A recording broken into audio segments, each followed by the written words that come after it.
작년 가을에 결혼한 30대 초반 여성이자 남편과 맞벌이하며 살고 있는 저는 이렇게 말합니다. 이 사연은 아직 신혼 중인데도 불구하고 시댁 가족과 큰 문제를 겪어 서로 연락을 끊게 되었다는 것입니다. 즉시 이혼할 뻔했지만 다행히도 남편이 제 곁을 지켜주어 이별하지 않고 함께 살고 있습니다. 하지만 만약 그때 남편이 시댁 부모님의 편을 들어 나를 비난하고 사과하도록 요구했다면 나는 함께 살아가기 힘들었을 것입니다. 이 사건이 제게 큰 충격을 주었음을 이야기하고 싶습니다. 시댁과의 인연을 끊는 일뿐만 아니라 남편과의 결혼 생활 역시 없었던 일로 할 만큼 커다란 사건이었습니다. 남편은 평범한 회사에서 일하는 나와 같이 평범한 사람이며 평소에는 주변 사람들에게 자신의 감정을 잘 표현하지 않는 성격입니다. 그럼에도 불구하고 저와 둘이 있을 때는 잘 챙겨주는 사람이었고 이번 일을 계기로 더 믿음이 생겼습니다.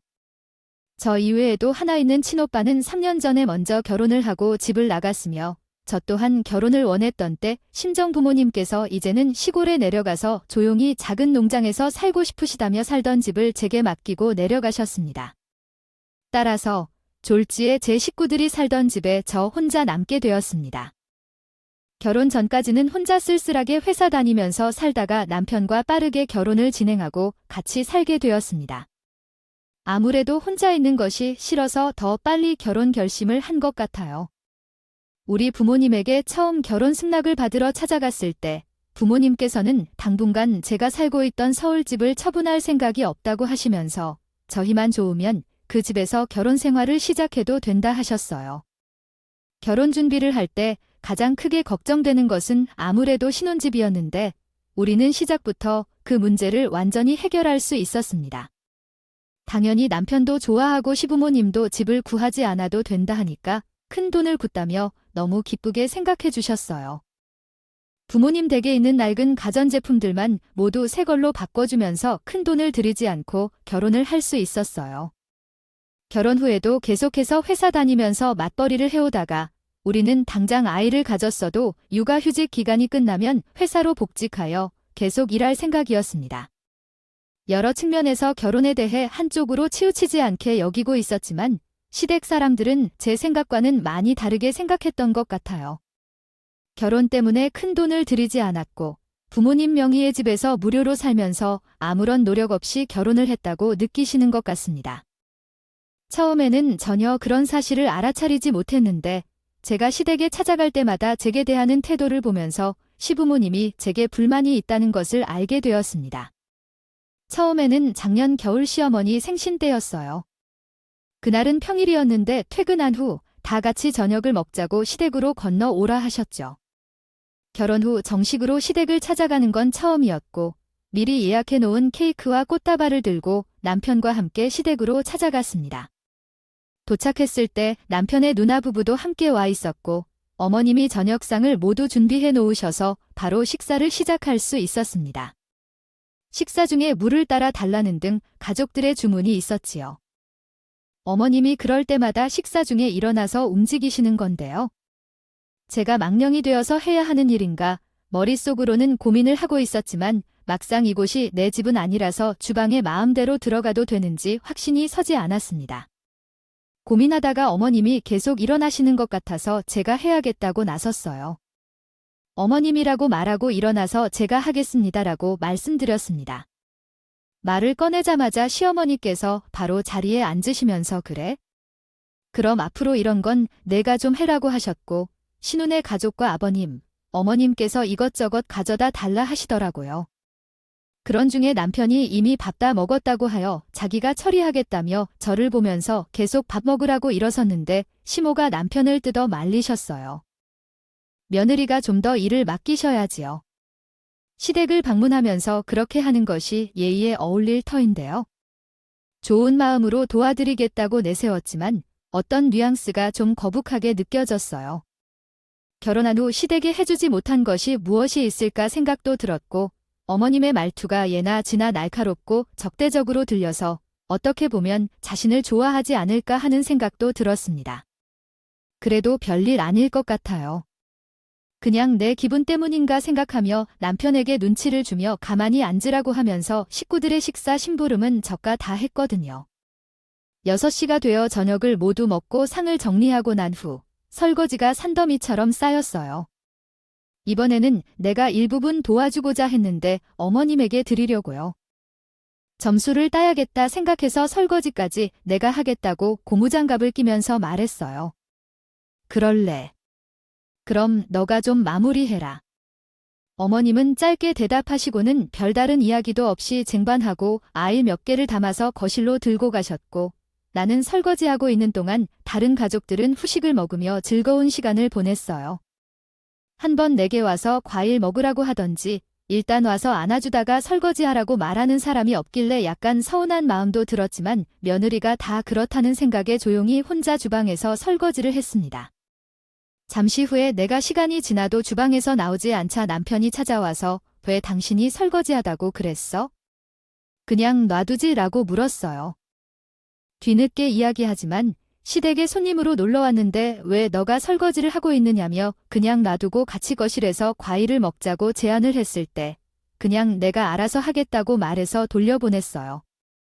물론 저도 시댁 가족들과 놀고 있을 때 혼자서 설거지하는 것이 즐겁지 않았지만 별로 할 말도 없는데 그 자리에 끼어 있는 것도 싫었고 아까부터 뭔가 쌀쌀맞은 어머님의 태도도 자꾸 마음에 걸렸습니다. 남편이 그러면 같이 해서 빨리 끝내자며 제안했는데 너가 여기 있으면 나중에 어머님한테 내가 더 욕먹으니까 나가라고 했어요. 식구가 많아서 그릇도 많았기 때문에 20분 정도에 걸쳐서 설거지를 끝냈습니다. 싱크대 주변까지 깔끔하게 뒷정리를 완벽하게 마쳤습니다. 그 후에 조금씩 거실로 나와서 남편 옆자리에 앉았는데 갑자기 어머님이 우리 부모님 덕분에 집을 구할 필요가 없다고 하시며 최근 이 세상에 이런 며느리가 없다며 칭찬을 시작하셨습니다. 현재 세상에는 우리처럼 수원이 같은 며느리가 어디 있는지 능력과 집안 모두 좋아서 우리 아들이 장가를 들어 호강하고 사는 것이 그래서 그런지 요즘은 아들을 둔 부모들이 며느리의 눈치를 살아간다더라고 하셨습니다. 어머님께서 칭찬을 해주시면서 제 기분은 전혀 좋지 않고 찝찝한 기분이 들었습니다. 결혼 전부터 어머님께서 우리 신혼집에 대해 계속 이야기를 하십니다. 솔직히 말해서 저에게는 조금 부담스러운 대화 주제였어요.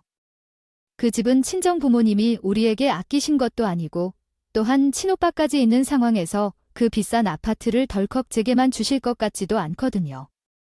우리가 현재 결혼 후 살만한 곳도 없고 마침 그 집에 제외하고는 살 사람이 없으니까 몇 년간 무료로 살 수 있는 기회로 생각해요. 그동안 열심히 돈을 모아 기반을 다져서 우리가 스스로 독립해야겠죠. 아파트를 덜컥 제게 주겠다고 하면 오빠와 새언니는 그저 가만히 지켜보고만 있을 거예요. 사실 저는 그런 상황을 이용하려는 생각은 전혀 없고요. 아무튼 시어머님이 아파트에 대한 너무 큰 기대를 하시는 것 같아서 조심스럽게 사실을 언급해 볼까 생각 중이에요. 해드려야겠다 싶었습니다. 아니에요. 어머님은 지금 우리 부모님 집이 몇 년째 비어 있어서 살라고 도와주신 거예요. 우리는 돈을 모아서 자기 집을 사야겠다고 말씀드렸는데 순간 어머님 표정이 딱딱해지는 것을 느꼈습니다.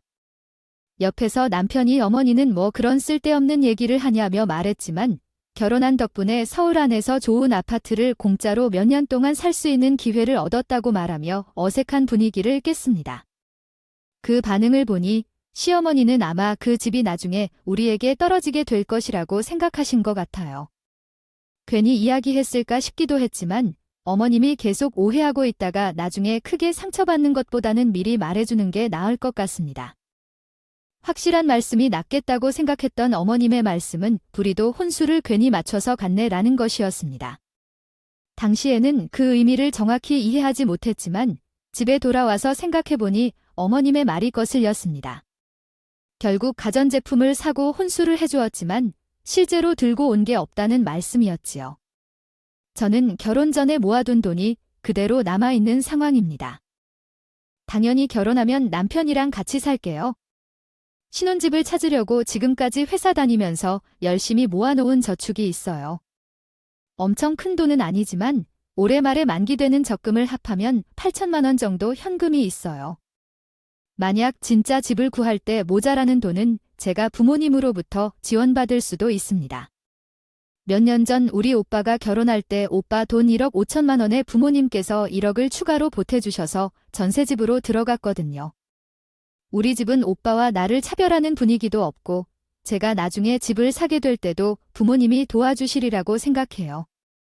물론 부모님의 도움이 필수는 아니지만 충분히 가능하실 것이고요. 현재 우리 부부는 돈 한 푼 안 내고 월세로 사는 자금은 없어요. 한 사람의 월급이 그대로인 것을 생각해봐도 돈을 아끼밀 필요가 있어요. 모두 저축할 수 있고 이대로 몇 년 동안은 어떤 문제도 없이 살 수 있다는 게 어디서냐고요? 어머님의 얘기하는 뉘앙스가 마치 전 속은 것 같은 느낌이라서 정말 기분이 나빴습니다. 남편이 맞춰온 가전제품들도 모두 비싼 제품이고 고급 제품으로 맞추었지만 고급 왕사이즈 침대까지 모두 더하더라도 3천만 원조차도 채 안 들었어요. 제가 현재 통장에 가지고 있는 돈만 해도 혼수를 충분히 살 수 있는 금액이기 때문입니다. 또한 부모님 집에서 무료로 살게 될 예정이므로 시부모님들께서는 한 푼도 받지 않았어요. 남편이 자기 돈으로 혼수를 다 맞춘 것이며 정작 남편은 처가댁에서입니다. 배려해 주셔서 감사하다고 집에 가면 정말 부모님께 잘해야겠어요. 어머님 계산법이 좀 이상하다 싶기도 하지만 어차피 자주 보는 사이도 아니고 당분간 마주칠 일이 없으니까 신경 쓰지 않기로 했습니다. 그런데 얼마 전에 어머님께서 주말에 새로 김치를 좀 담그자고 하시면서 시댁으로 오라고 하셨어요. 작년 11월에 김장을 했었는데 그때 만든 김치는 거의 다 먹었고 묵은지만 조금이 남아있어서 새로 만들어야 했거든요. 남편은 그 주 토요일에 당직 근무하는 날이어서 어쩔 수 없이 저 혼자 시댁으로 가야 했습니다. 제가 남편의 당직인 걸 넘겨짚어 생각하는 것일지도 모르겠지만 아무래도 그러지 않을까요? 알아서 일부러 김치를 만드는 날을 정했는지도 모르겠네요. 아무튼 토요일 아침에 일찍 오라고 하셔서 10시에 시댁으로 건너가는데 절인 배추와 각종 재료들이 산더미처럼 쌓여 있더군요. 작년 겨울에 하던 김장 때보다도 양이 더 많아진 것 같은 기분이었어요. 시댁에는 그날 아버지도 없으시고 신우도 다른 볼 일이 있다며 오지 않았기 때문에 오직 어머니와 제가 둘이었습니다. 작년 겨울에는 100포기 가까이 김장을 했지만 그때는 아버지와 제 남편도 있었고 신우네 부부도 다 와서 함께 했기 때문에 일이 수월하게 빨리 끝났었거든요. 일단 절인 배추부터 씻어야 한다고 하셔서 베란다에서 배추를 헹구기 시작했습니다. 커다란 김장 대야에 찬물을 받아서 요리하기 시작했습니다. 최근 날씨가 많이 풀렸지만 찬물에 손을 계속 담그고 있어서 시렵기도 했습니다. 많은 배추를 뒤집고 헹궈 정리하다 보니 허리가 점점 아프기 시작했고 고무장갑을 착용하고 있었지만 손끝에 감각이 없어졌습니다. 그 상태에서 시간이 점심때쯤 되었고 어머님과 함께 김치 속재료를 다듬고 깍두기나 파김치를 준비하다 보니 시간이 빠르게 흘렀습니다. 그래도 아파트의 베란다에서 작업한 것이 다행했으며 예전처럼 마당에서 김장을 했다면 아마 기절했을지도 모른다는 생각을 했습니다. 어머님의 지시대로 열심히 작업했습니다. 오전 일찍 시작한 작업은 해가 지기 전에 완료했습니다. 언어 아름답게 맛있는 한글을 빚어봅시다. 그래서 그것은 이어졌고 저녁에는 신우가 건너오는 것이라고 배추 속에 넣는 작업은 모두 함께하기로 결정했어요. 얼마 전 어머님의 생신 때는 작업이 입구에서 단둘이 진행되었기에 조금 어색했지만 그래도 견뎌내야 했습니다. 다른 모든 준비는 끝났는데 배추의 소금 맛이 아직 충분히 빠지지 않아 한밤중에 완료했음에도 불구하고 저는 계속해서 헹군 후 뒤집는 작업을 하고 있었어요. 어머님께서는 배추가 아직 충분히 익지 않았다고 판단하여 계속해서 헹군 후 뒤집는 작업을 반복하라고 지시하셨어요. 속으로는 제가 먼저 준비했다면 벌써 끝날 것 같다고 생각하기도 했지만 제 불평은 이 집의 특성 중 하나라고 생각하며 수행했습니다. 김장법이 생각나서 어머님이 하시는 일을 잘 배워야겠다는 생각이 들었어요. 빨리 끝낼 수 있는 일이 점점 늦어져서 지루하고 몸도 피곤해졌어요. 신우가 저녁 9시쯤 시댁에 도착했는데 그때부터 우리 모두 같이 쏙 비비고 버무리기를 시작했어요. 일단 두 사람 하다가 세 명이 같이 작업하니 작업 속도가 빨라지더라고요. 신우가 오는 길에 돼지고기를 사와서 늦었지만 수육도 함께 해서 11시 전에 모든 일을 끝낼 수 있었어요.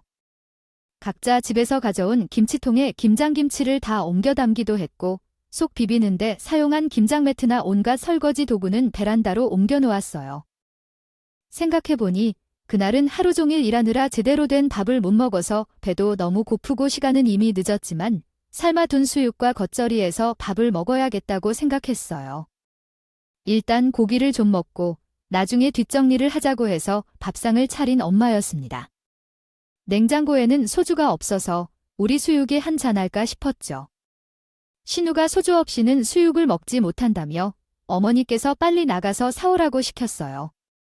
몸도 피곤하고 귀찮기도 해서 집에 가고 싶었지만 이미 여기까지 온 일이니 마무리를 잘 해야겠다는 마음가짐으로 지갑을 들고 밖으로 나갔습니다.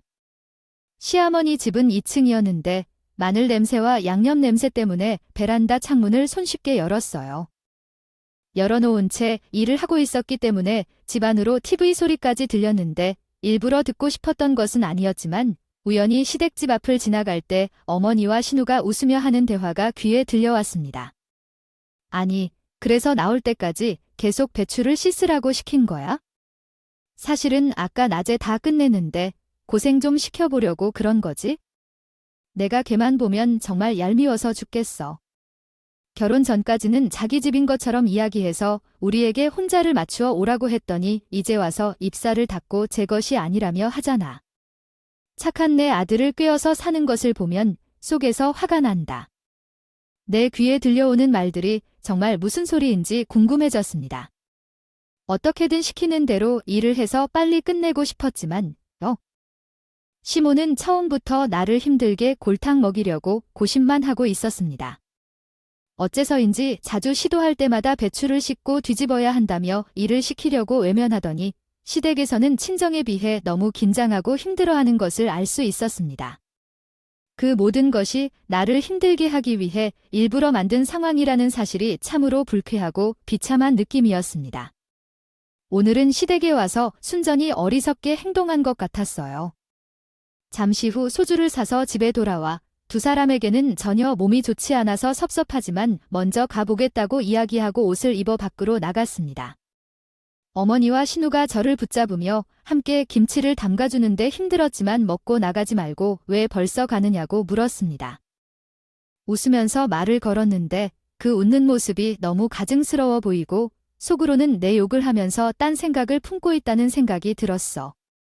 정말 화가 나서 미치겠더라고요.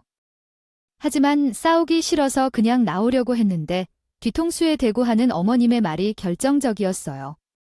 밥 좀 먹고 가라는데 어디선가 내가 기분 안 좋은 것 같은 티를 보이는지 너가 뭘 잘했다고 얼굴을 그렇게 하는지 라는 말에 참을 수 없어서 대체 내가 뭘 잘못했냐고 어머님에게 따져 물었어요.